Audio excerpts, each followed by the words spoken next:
looking back at the legal battles both you and Mr. Assange have fought over the past years, why do you think the U.S. has insisted on his extradition? You still believe it's very much politically motivated?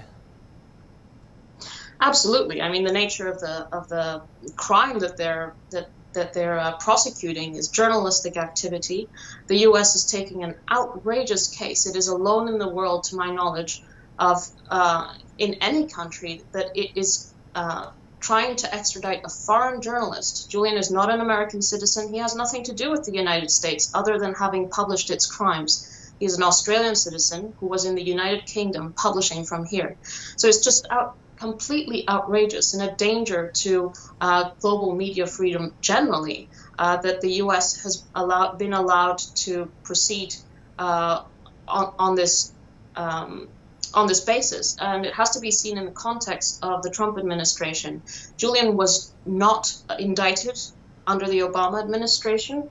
It was the Trump administration that decided to bring charges for his publications in 2010 about the Iraq and Afghan war logs and the U.S. Embassy cables in Guantanamo Bay. Those are the subject of this prosecution.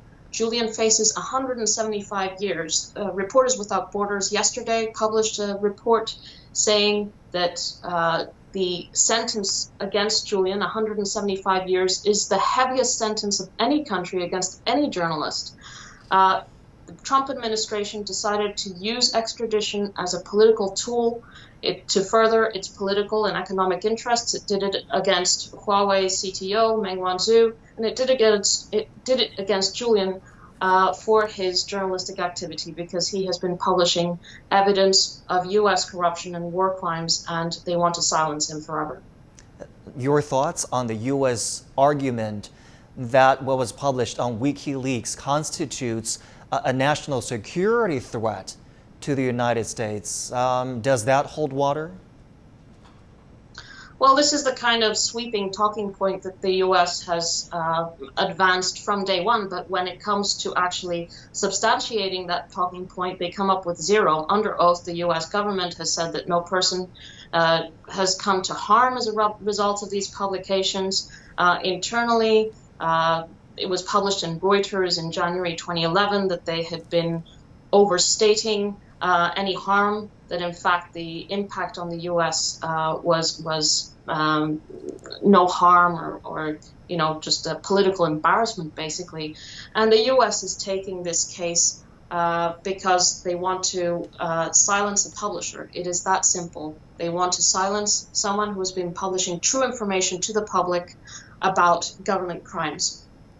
Now, going beyond the personal level, is it your belief that his extradition to the U.S. will not just be harmful to him, but also will be detrimental to free press and journalism? Absolutely. I mean, when you look at the impact outside of the United States, within the United States, it's clear this is a frontal attack against the First Amendment. The New York Times, the Washington Post have published editorials saying as much. It's chilling free speech as we know it, as we've seen until now.